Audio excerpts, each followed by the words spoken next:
今日嘅助詞係咧，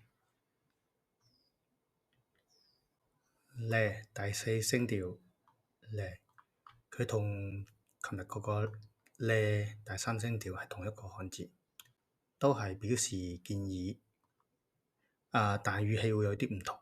我哋先睇一個例子，你俾我啱一次咁多啊！你俾翻少少面我啦，面就梗係應該俾啦，但係有陣假咧，就係自己嗌嚟丟嘅。喺度咧，佢話你俾翻少少面我咧，呢度都係建議，但係咧就好強烈，甚至係有啲命令嘅意思嘅啦。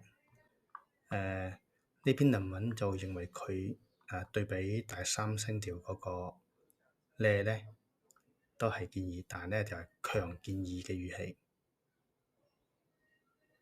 我再睇第二個例子，大人俾少少薄面，去飲翻杯水酒咁嚟，去咪去咯，嚟啊嚇！對方嚟蝕得我哋喎，食。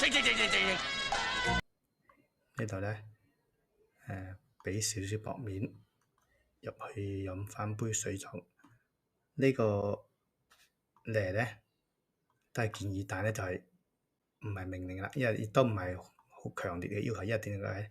佢係傷對方嘅官，佢冇呢個能力，佢呢個建議咧係對於對方官員嘅了解，認為佢入去可能性好大，所以佢係呢篇論文就認為佢係一個好高嘅預期，對方會接受自己嘅建議咁嘅語氣。總嘅嚟講就係咧就都係建議，就係用對比第三聲調嘅咧就係語氣要更加強，或者係主觀上認為對方要執行，或者覺得對方會接受。我哋睇多最尾一個例子，感受一下。